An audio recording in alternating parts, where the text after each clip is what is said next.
బడి అక్షరాలు నేర్పించే గుడి, పేదల జీవితాల్లో జ్ఞానజ్యోతి వెలిగించే కోవెల. అలాంటి పాఠశాలపై పాలకుల చిన్నచూపు ఆందోళన కలిగిస్తుంది. ఆంధ్రప్రదేశ్లో సర్కార్ బడుల నిర్వహణ రోజురోజుకు అధ్వాన్నంగా తయారవుతుంది. యూడీఐఎస్ఈ ప్లస్ నివేదిక ఏపీ విద్యారంగం దుస్థితిని బయటపెట్టింది. వందలాది స్కూళ్లను మూసివేయడం ద్వారా వ్యయాన్ని తగ్గించుకునేందుకు వీలుగా కూటమి పెద్దలు ప్రణాళికలు రచిస్తున్నారు. విద్యార్థులు లేరనే సాకుతో దేవాలయాల్లాంటి బడుల్ని మూసివేస్తున్నారు. 3 ఏళ్లలో 972 ప్రభుత్వ బడులు మూతపడ్డాయి. అందులో 778 ప్రభుత్వ, 194 ఎయిడెడ్ స్కూల్స్ ఉన్నాయి.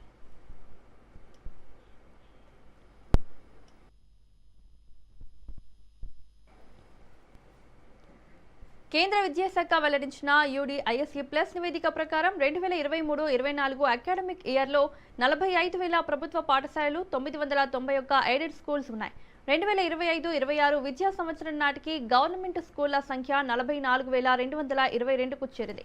అలాగే ఎయిడెడ్ పాఠశాలల సంఖ్య 797కు తగ్గింది. 3 ఏళ్లలో సర్కార్ బడికి 5,86,666 మంది విద్యార్థులు దూరమయ్యారు.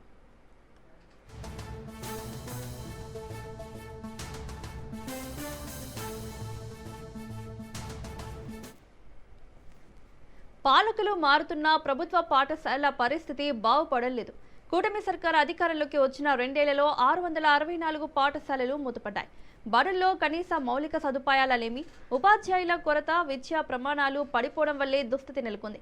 విలీనం, రేషనలైజేషన్ పేర్లతో ఏటా వందల సంఖ్యలో గవర్నమెంట్ స్కూళ్లను క్లోజ్ చేస్తున్నారని విద్యావేత్తలు, విద్యార్థి సంఘాల నేతలు ఆవేదన వ్యక్తం చేస్తున్నారు.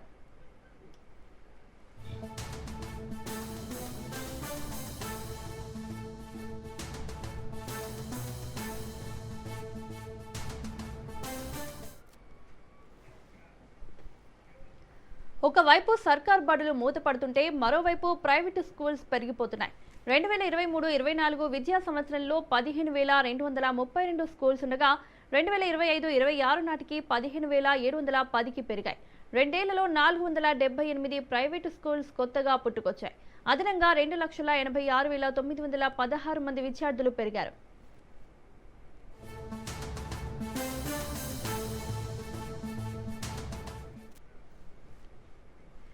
లోకేష్ విద్యాశాఖ మంత్రిగా బాధ్యతలు చేపట్టిన తర్వాత ప్రభుత్వ విద్యా వ్యవస్థ తీవ్రంగా నిర్వీర్యమవుతుందనే ఆరోపణలు ఉన్నాయి. చిన్నబాబు హయాంలో పేద విద్యార్థులకు కష్టాలు తప్పవంటున్నారు వైసీపీ లీడర్లు.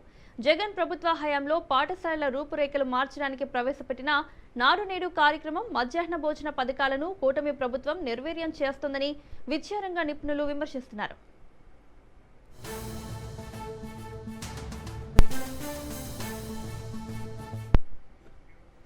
ఇదే అంశానికి సంబంధించి మరిన్ని అప్డేట్స్ మా ప్రతినిధి సంతోష్ లైవ్ లో అందిస్తారు. సంతోష్,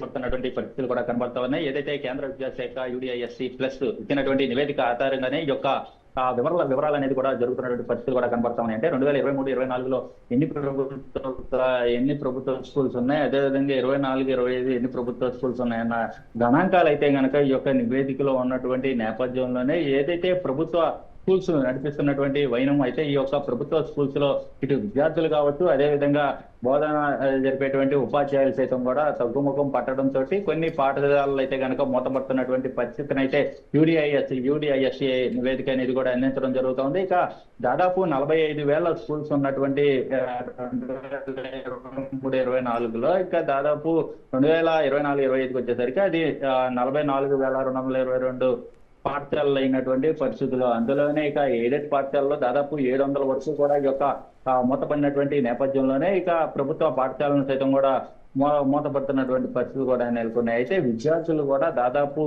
లక్షలాది మంది, అంటే దాదాపు 5 లక్షల మంది వరకు తగ్గుముఖం పట్టినటువంటి పరిస్థితులు. అంటే మరోవైపు ఈ యొక్క ప్రభుత్వ పాఠశాలలు మూతపడుతుంటే మరోవైపు అయితే ప్రైవేట్ స్కూల్స్ అయితే కనుక పెద్ద ఎత్తున కొత్తగా పుట్టుకొచ్చినటువంటి పరిస్థితులు కూడా కనబడతా ఉన్నాయి. దీనికి కారణం ఏదైతే పాలన మారుతున్నప్పటికీ ప్రభుత్వాలు చూస్తున్నట్లయితే కనుక ఏదో ఒక స్కీమ్ తోటి ఈ యొక్క విద్యార్థులకి అయితే కనుక అమ్మఒడి కావచ్చు, తల్లికి వందనం కావచ్చు, ఇటువంటి స్కీములు పెడతా కూడా ప్రైవేట్ స్కూల్స్ కావచ్చు, అదేవిధంగా ప్రభుత్వ పాఠశాలలో చదువుకునేటువంటి విద్యార్థులకి అయితే కనుక డబ్బులు నగదు అనేది వేయడం వల్ల ఇక ప్రభుత్వ పాఠశాలకి గణనీయంగా తగ్గుముఖం పట్టడం, అదేవిధంగా ఇక గణనీయంగా అయితే కనుక ఈ యొక్క ప్రైవేటు పాఠశాలలకైతే విద్యార్థులు బాట పట్టడం ఇదంతా చూసుకున్నట్లయితే కనుక ఇక ప్రైవేటు పాఠశాలలో చదివితే ఏదైనా సరే పథకం వస్తుంది అన్న కోణంలో అయితే ఆలోచిస్తున్నటువంటి పరిస్థితులు అయితే ఉన్నటువంటి నేపథ్యం అయితే కనబడతా ఉంది. ఏదేమైనప్పటికీ ఇక ప్రైవేట్ స్కూల్స్ ఒక్కొక్కటిగా పుట్టుకు రావడంతో దానికి సంబంధించి దోపిడీ సైతం కూడా పెరిగిపోతున్నటువంటి వైనం అయితే కనుక ఏపీలో కనబడుతున్నటువంటి పరిస్థితి. అయితే కూటమి ప్రభుత్వం అధికారంలోకి వచ్చిన తర్వాత నారా లోకేష్ ఇటు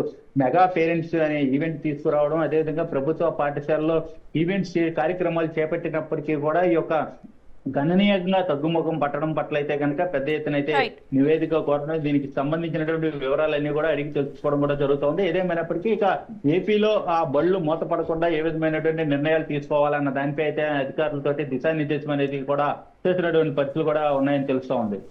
రైట్ సంతోష్, థ్యాంక్ యూ.